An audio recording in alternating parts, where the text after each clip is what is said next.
هاشم، هذه المسألة مسألة القرعة. عندنا مثلا إذا بعد اليوم كتبوا لك في الكومنتات طاس تعتبر قرعة، يعني بعدها لا تدور يمين ولا يسار. ايوه. فبعض الناس سألوا قال ما هو القرعة عندهم؟ المسألة القرعة. نعم. أي مسألة بالضبط لا أذكر. يعني إذا 5 أو 10 تمتعوا على المرأة، إيش يسوي إذا جاء الولادة من 5 أو 10؟ لا أنا ما أسمع بها، ليست موجودة في كتب الشعائر، لم أقرأها. لكن أنا أعرف أن المرأة أنه التعاقب على المتعة، تعاقب الرجال على المرأة متعة، يجوز أن يتعاقب عليها في اليوم 10.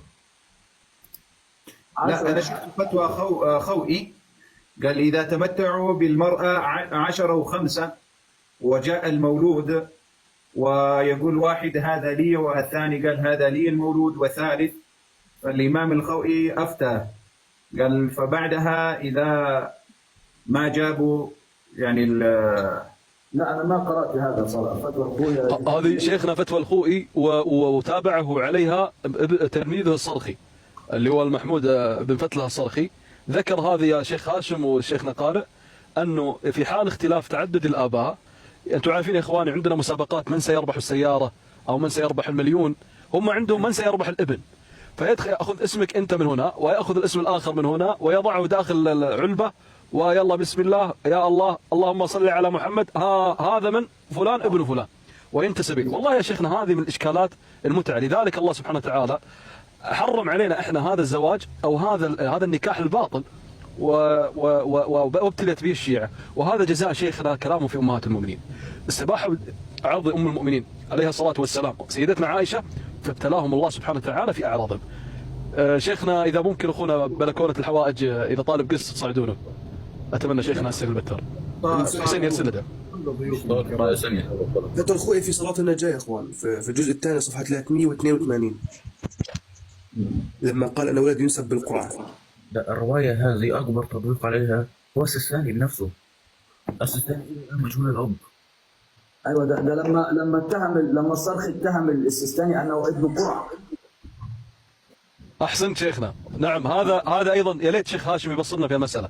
تعرف يا أستاذ قارئ شفيع أنه مرجعهم الأعلى السيد علي السيستاني كان ابن قرعة، والذي ذكر هذه المسألة مش إحنا، لا اللي مش احنا ما ذكرنا هذا الموضوع، الذي ذكره احد كبار مراجع الشيعة السيد المرجع الاعلى الذي احترمه حقيقة انا شخصيا، محمود بن فتله الصرخي. هذا الرجل عمل تحقيق كامل في موضوع. وعليكم السلام ورحمة الله وبركاته. عمل تحقيق. لحظة يا استاذ علي يا حبيبي، عمل تحقيق كامل وموجود. لحظة يا ابوي يا باشا، لحظة يا حبيبي. عمل تحقيق كامل يا اخواني في قناة اليوتيوب، ابحث فقط السيستاني ابن القرعة يطلع لك صاحب القناة محمود بن فتله الصرخي في مقطع كامل، والمقطع موجود عندي لو حابين اعرضه يعني ان شاء الله. محترم ذيب، سلام الله على محمود الصرخي. كيف استاذ علي؟ الصرخي لا يثبت الاصول البخاري، تعتقد بكلامه؟ كلامه لا يثبت حتى مش اصول البخاري، حتى اصول السيستاني ما يثبتها. انزل يا عار، انزل يا عار انزل. شفتوا كيف؟ واساس الاصول السيستاني طعن فيها، بيثبت الاصول البخاري؟ انزل بالمتعه. شفتوا كيف يا اخواننا؟ هذا هو دينهم.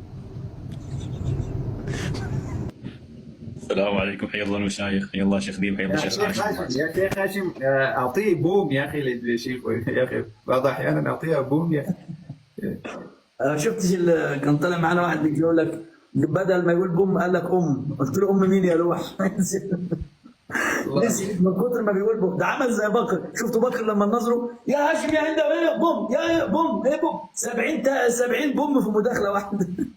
بكر اللوح. هذه الباقي العراقي صح يا شيخ هاشم؟ لا لبناني شيعي لبناني.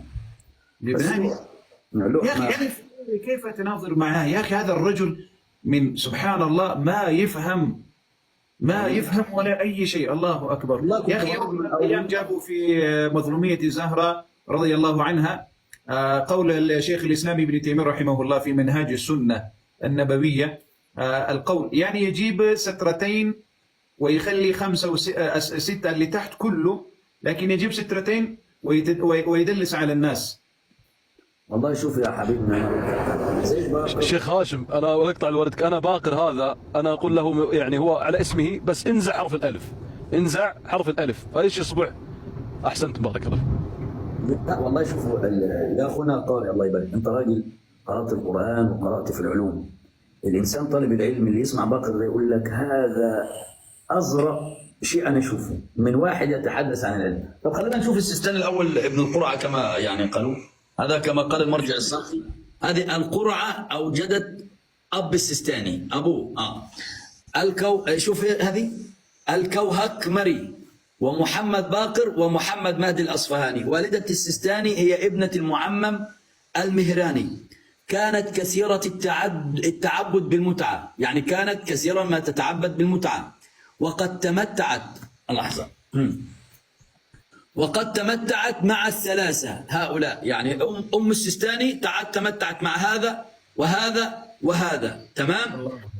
يقول شوف، فحملت بالسيستاني ولم تعرف لمن تنسبه من الثلاثة، يا ترى ابن هذا أم ابن هذا أم ابن هذا، الذي تمتعوا بها، فانتقلت إلى الحوزة العلمية في قم، فأفتى لها المرجع حسين الطبطبائي البروجردي بعمل قرعة بين من تمتعت بها، فخرجت القرعة إلى محمد باقر السيستاني، فصار والد السيستاني، فصار السيستاني ابن هذه القرعة مولاني. اللهم صل على محمد وآل محمد. لا إله، خلي أترجم لهم. هذا كلام مرجع الصالح، احنا ما لنا علاقة، هذا مرجع كبير من مراجع الشيعة قال هذا السيستاني، احنا ما قلنا شيء. Pemukman di Arman ukri ke di Arabu ulama muwalda li ahli sunnah wal jamaah. Muktawa iskarse kurdi wadan guzara di kawala rasar. لكن دا سيستاني نن زمانك مرجع الأعلى لدوي دا دريو كسان وزويدا لدوي كتاب نواي. هم يقولون صح يا شيخ هاشم؟ نعم هم يقولون، احنا ما لنا علاقة. دوي دا خبركي يعني هم يقولون يعني أتيقو بيجي الراء نور بنابو سوي تاسيو غوري ويواري ورت دي دل مور سر دي سيستاني لا مور سر يو دو دري دي واي متعاوك رلا بأخير كي واي ودي اختلاف بانديرال السداوس شاتي نسبته كل سدي دي زويدا كدي دي زويدا وكدي دي واي بأخير كي قرعة أوربان ديواتي ولا قرعة تاسي أوربان ديواتي ولا تاس لا تاس أوربان ديواتي ولا واي دي أخيري وخدت السدادي دوزوي سوي وسي نسبة أغف لا تكيجي لا حول ولا قوة إلا بالله. بس شيخ قارئ، يعني لو لاحظت الصور اللي أخرجها شيخنا هاشم ترى كلهم علماء، فاجتمع العلم والبركة هذه من هذا ومن هذا ومن هذا في أمه للسيستاني، فأخرج لنا سيد آية الله المرجع الأعلى. شايف كيف؟ هذه بركة الشراكة براكة شيخنا، بالاشتراك إن شاء الله التبرك إن شاء الله، شيء كل مشروك مبروك، احنا عندنا مثل، فهمت شيخنا؟ فهذا التعدد أنتج عنه هذا السيد آية الله العظمى علي السيستاني حفظه الله إن شاء الله في جهنم. لا شيخنا يعني نعم. هو أصلا هذه البركة عندهم، هذه البركة عندهم. وهذا نعم، فانتج، فهو هذا طريقه التحصيل على مراجع، لازم انه اكثر من عالم يشارك في امراه واحده يخرج ان شاء الله مرجع اعلى. طيب شيخ هاشم حبيب قلبي، انت انا شفتك طالب او صاعد قلت اسلم عليك. حبيبي اشارك مع الشيخ قال اليوم تشرفنا به، واحنا هننزل بقى لا تاخذ فتوى ولا السلام عليكم. مع فتوى نسمع مع فتوى. نعم مولانا. اخر فتوى الصرخي مولانا يقول اذا وقع رجل على بهيمة أعزكم الله واختلطت هذه البهيمة مع البهائم، يقرع بين البهائم ونطلع البهيمة دي كانت بقى غنمة خروف كذا، ويطلعها ثم يذبحها ويحرقها، فيقرع بين البهائم. الله أكبر. مفهوم؟ القرعة مع البهائم، يعني شوف أنهي بهيمة ضبطت، يعني هاي شنو؟ هاي بهائم شنو؟ لا بأس لا بأس. من ضمن الفتوى برضه يا شيخ هاشم، ماشي، لو وقع رجل ببهيمة تنفى البهيمة. ما لازم تنفى الا هتخلف بهايمين صغيرين. قال لك لو وقع رجل ببهيمة، طب الراجل لا، الراجل يفضل تنفى البهيمة. هم دول الصرخية يا مولانا اللي بيقولنا دول. ايوه هم دول الصرخية. اخواني اهل السنه جميعا نحب نحيي. الله يحفظك يا شيخ، والله سعيد